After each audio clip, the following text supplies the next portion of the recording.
In this tutorial, we will look at how the condition of your home and its appearance will affect both the time to sell and the price you will get. It affects how the buyers perceive your home's value, what the inspector will call out to be repaired, and what the appraiser will value your home at. First impressions are key to enticing the buyer to purchase your home and pay you market value. In actuality, market value is affected by the condition and staging element. Aren't you willing to pay more for a used item if it is in superior condition and appearance? If a buyer is not impressed, you will not get a second chance. Along with proper pricing, adhering to the principles you will learn in this presentation will help you sell your home faster and maximize your equity.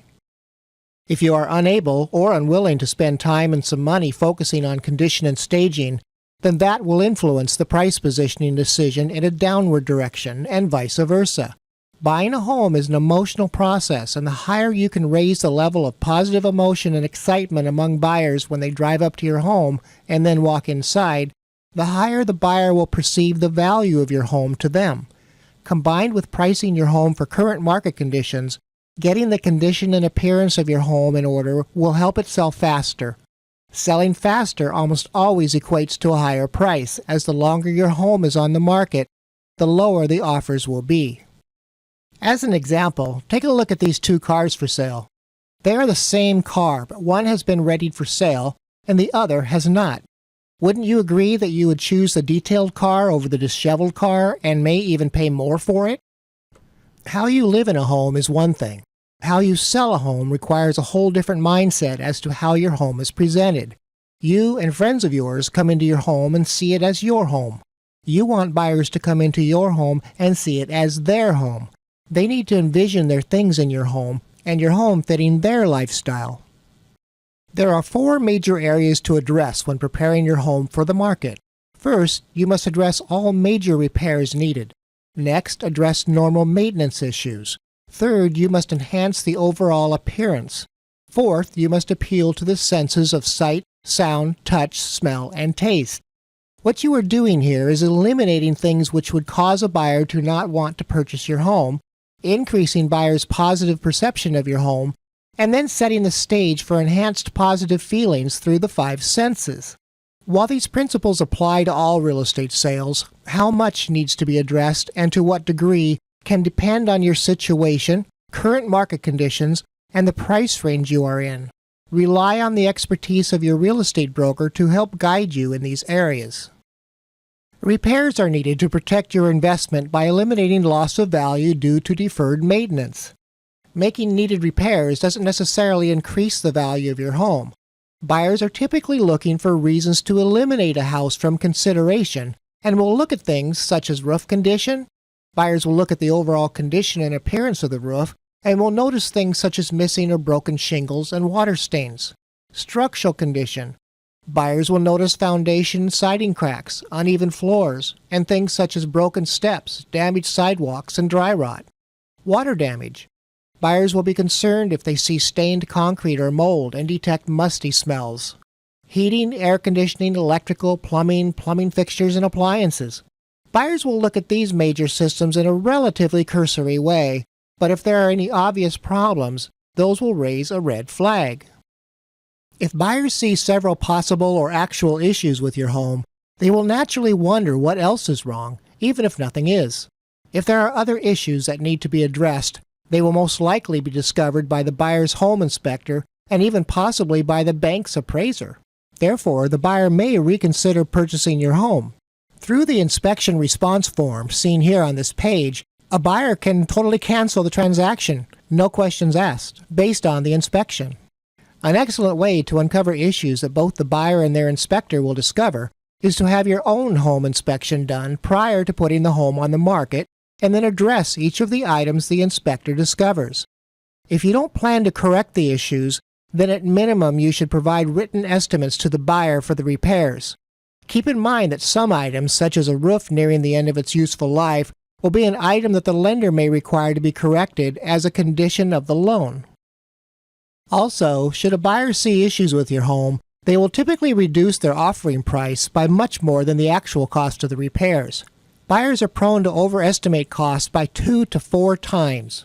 Some repairs may be perceived to be expensive to rectify, but in actuality, it may be just a matter of simply tightening a fitting, replacing a worn washer, or applying fresh caulking.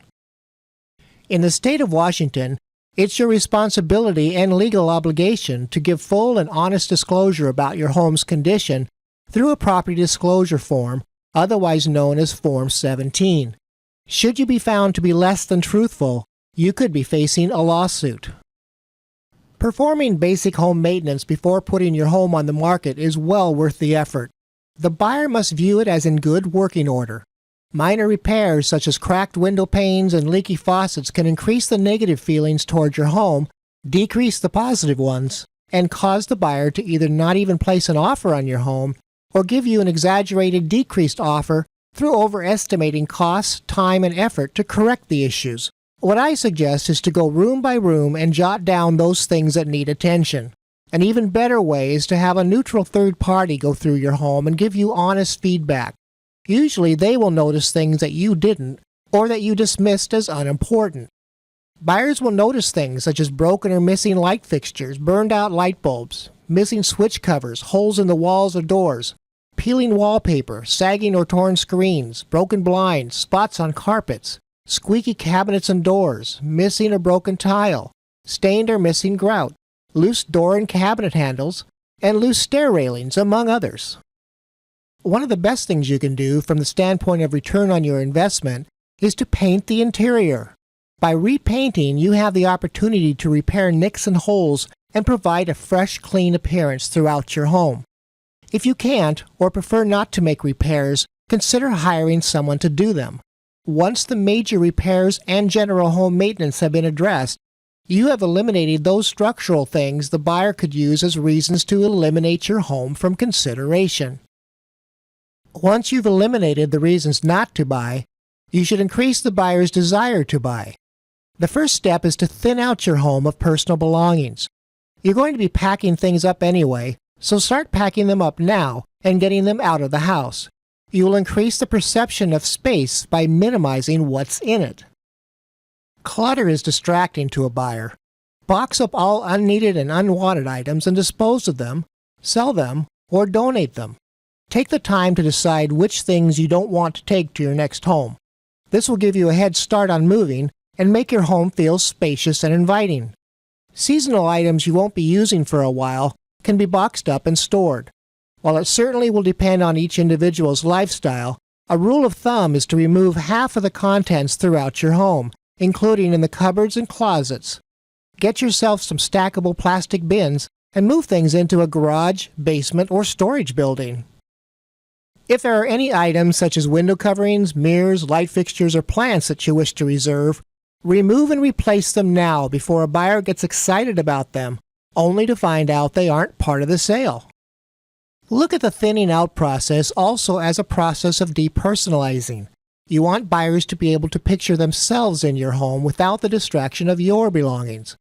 Remove posters, personal photos, refrigerator magnets, awards and trophies, and knickknacks. Also, hide or store valuables and family heirlooms in a safe and secure place. Now that your home has been decluttered and depersonalized, it's time for cleaning. While a very inexpensive step, it can make or break a possible sale by the buyer seeing it in a negative light. Your home must be ready to show at a moment's notice. Perform a thorough top-to-bottom cleaning. Whether you do it yourself or hire a service, here are the key areas to focus on. Kitchens and baths are at the top of the list. Appliances should be sparkling clean, and counters should be as sparse as possible. Put away everything on the counters that you don't use on a daily basis. Sinks, tubs, and toilet bowls should be spotless. Clean and seal any grout and replace any discolored caulk. Clean your windows inside and out and give each room a thorough cleaning, including light fixtures and ceiling fans. Walls, cupboards, and doors should also be washed. Organize storage areas such as a basement or garage. Pressure wash the driveway and walks, and caulk any cracks. If your driveway is asphalt and showing age, consider resealing it. While your home is on the market, make sure you keep up with daily upkeep such as vacuuming, dusting, making beds, and emptying trash. On the outside, depending of course on weather, keep the lawn mowed and edges trimmed.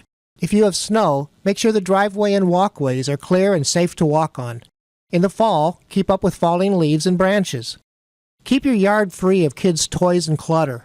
Keep the garbage and recycle bins hidden, and sweep or hose off the driveway, walkways, and decks. Make sure cars and other vehicles are out of sight and garage doors are closed.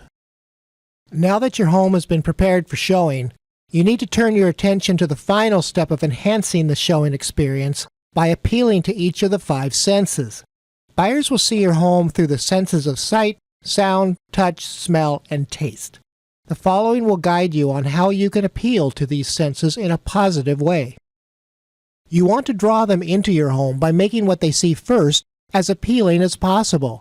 The visual curb appeal is a key factor in a buyer's decision whether or not to consider buying your home. Many times they will drive by before a showing to see if it is even worthwhile looking at. The front door and entry make a big impact on how buyers will feel about the rest of your house. If your door is wood, it may need to be refinished, repainted, or even replaced. Think of how you would perceive a home if you were to walk up to a front door that was in need of attention. It sets the tone for the rest of the showing. Also, from a visual perspective, make sure rooms are bright and spacious feeling. Replace any light bulbs that are out, and in some areas like narrow hallways, consider increasing the wattage of the bulbs to maximum limits. Prior to a showing and just before you leave, turn on the lights and open curtains and blinds to let in more light.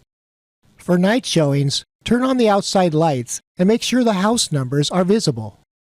Some rooms may lend themselves to a lower lighting effect. To create this warmth and intimacy, use dimmers on lamps and light fixtures.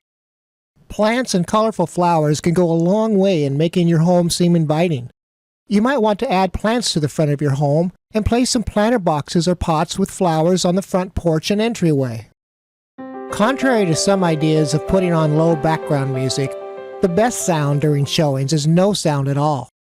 You also want to eliminate or at least minimize any noises that will distract buyers, such as squeaky hinges, creaks in the floors and steps, traffic, and noisy heating systems and appliances. Turn off appliances like TVs, washers, dryers, and dishwashers prior to showings, and close windows that back up to busy streets. Touch entails not only physical touch of things, but also temperature, texture, and spatial reference. Keep the house at a comfortable 68 to 72 degrees at all times when showings are possible. Make sure door and cabinet knobs are tight, and your drawers and windows slide easily. Adjust any doors that don't shut just right. Make sure any sliding doors open and shut easily, and make sure faucets turn smoothly and feel right.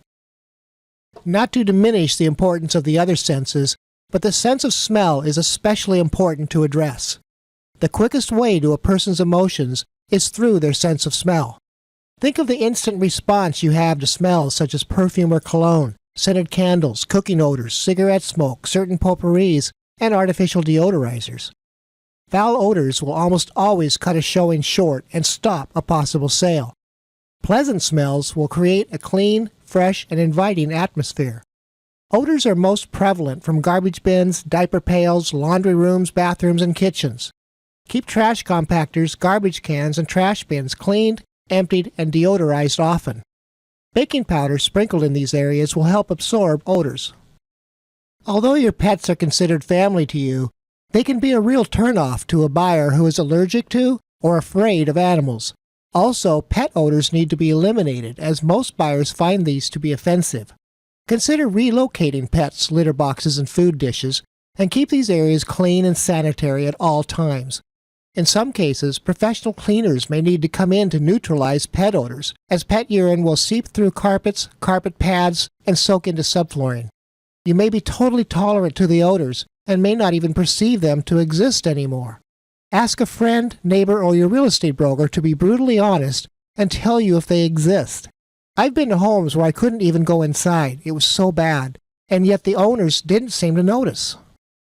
Nowadays especially, people are more aware of and are affected negatively by smoking odors. Smoke will permeate everything in a home, including carpets, drapes, upholstery, clothing, furniture.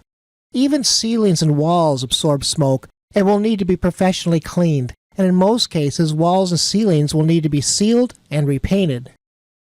Cooking odors affect the sense of taste as well as smell by making the home less appetizing.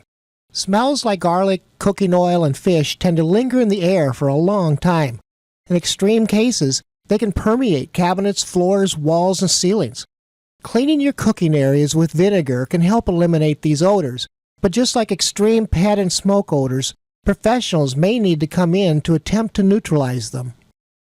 While you don't want to overdo it, sometimes a drop of vanilla on a light bulb, fresh baked bread or cookies, or cinnamon in the oven can invoke a pleasant, positive smell. However, on the other end of the spectrum, air fresheners may make it seem like you're hiding something, and some of them are quite offensive in and of their own. Instead, consider using flowers, lightly scented candles, or mild potpourri. Unless you would be letting in outside noise, in good weather you might want to open some windows if you have screens on them. If you do end up painting your home or installing new carpet, the resulting smells may not be entirely pleasant, but they give off that new home scent. You want people to envision themselves eating meals in your home, so make it appetizing. Eating areas in the kitchen should be clean and sanitized. Declutter the counters and consider adding baskets of fruit or bread.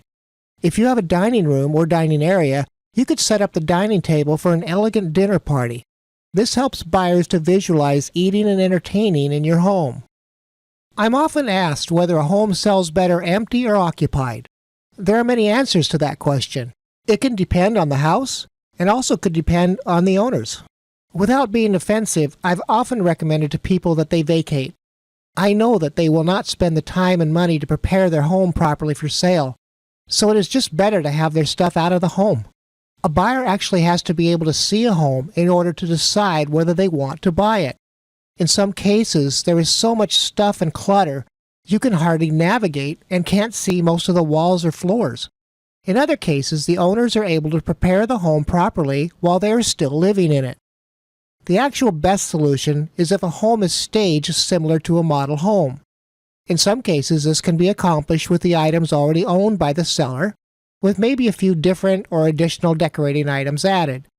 The absolute best solution, in my opinion, is to consult a professional staging company as to their thoughts and recommendations. Having your home professionally staged will provide that model home look and feel, resulting in a faster sale at maximum value. Just like detailing a car, the cost of staging in many cases will be far outweighed by the benefits received. Thank you for taking the time to go through this tutorial. As real estate professionals, our goal is to help get the maximum amount of net equity out of your home for you. Both the condition and staging elements need to be taken seriously if we're going to accomplish that goal. And remember, it's not just to entice the buyer into paying more money for your home. Unforeseen issues to both buyer and seller may very well surface during the inspection, causing the buyer to lose their enthusiasm and potentially even cancel the transaction. Even if we were fortunate to sell above market value, the appraiser is the final say as to how much the lender is willing to lend on your home.